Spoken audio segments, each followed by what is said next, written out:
कांग्रेस के 8 ने उससे ज्यादा भी होते तो हम भाजपा जीत। जनता ने जो भी जनादेश दिया है हमें स्वीकार है। जहां टीम वर्क से काम होता है वहां बड़ी से बड़ी चुनौती को भी हम सफलता प्राप्त कर सकते हैं। और इस लोकसभा में सबसे ज्यादा लीड जांजगीर चांपा विधानसभा क्षेत्र से हुई है। नैतिकता के नाते उनको तत्काल अपने पद से आज शाम को ही त्याग पत्र देना चाहिए। जांजगीर चांपा लोकसभा क्षेत्र में भाजपा प्रत्याशी कमलेश जांगड़े जी की जीत हुई है और इस जीत में एक बड़ी भूमिका इस क्षेत्र के वरिष्ठ नेता नारायण चंदेल जी में निभाई है। उनसे हम बात करेंगे किस तरह की रणनीति रही है पूरे इस लोकसभा में जीत के लेकर के, और खास करके एक बड़ी बात यह है कि लगातार 5वीं बार इस लोकसभा क्षेत्र में भाजपा की जीत हुई है।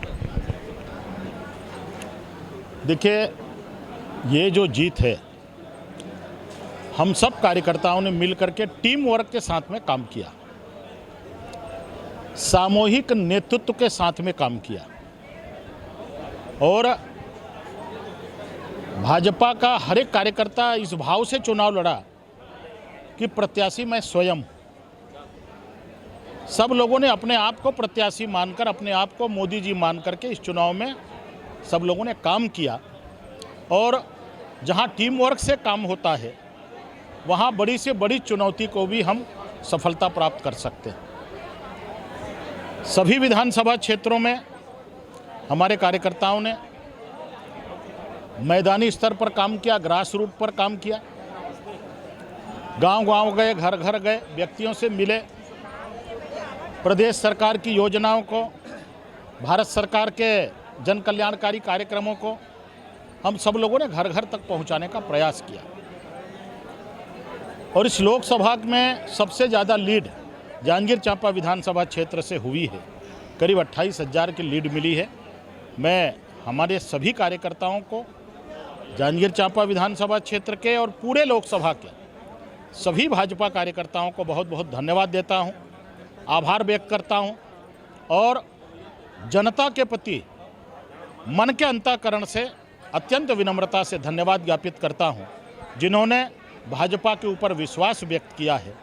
मैं जनता को ये भरोसा दिलाता हूं, हम सब लोग मिल करके हमारे सांसद जी के नेतृत्व में जन आकांक्षाओं की पूर्ति के लिए हर संभव प्रयास करेंगे। प्रधानमंत्री नरेंद्र मोदी के नेतृत्व में पूरा चुनाव लड़ा गया और इतिहास में पहली बार प्रधानमंत्री शक्ति आए और वहां पर शक्ति के क्षेत्र की प्रत्याशी भी हैं कमलेश जांगड़े जी। कितना प्रभाव देखते हैं, क्योंकि उन्हीं के चेहरे पर यह पूरा चुनाव लड़ा गया? देखिए, प्रधानमंत्री जी का चेहरा तो स्वस्फूर्त रहता है। अभी भी हम हमारे सर्वमान्य नेता माननीय नरेंद्र मोदी जी हैं, जिनके नेतृत्व में हमने चुनाव लड़ा। रही बात परिणाम की, तो परिणाम कभी अपेक्षित होते हैं, कभी अनपेक्षित होते हैं और जनता का जो भी निर्णय है वो हमें सिरोधार्य है। छत्तीसगढ़ की जो यहाँ पर जो सीटें आई हैं 10 सीट इस बार मिली है, तो कहीं न कहीं पिछले चुनाव के मुकाबले 1 सीट की बढ़ोतरी हुई है। किस तरह से देखते हैं? हालांकि आप लोगों के दावे तो 11 सीट जीतने की थी।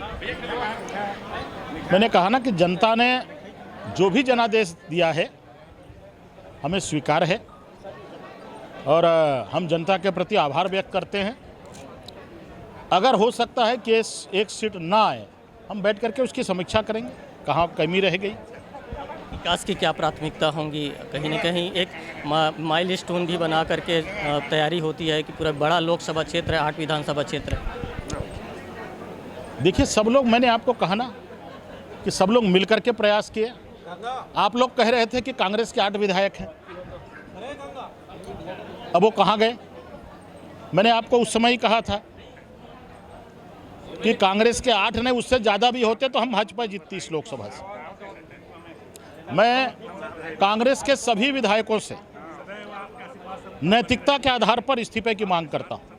अभी जिस तरह से नतीजे आए हैं, विपक्षी जो पार्टी है वो लगातार सवाल उठा रहे थे ईवीएम पर, इस पर आपका क्या कहना है? जिस तरह का भी नतीजे आए,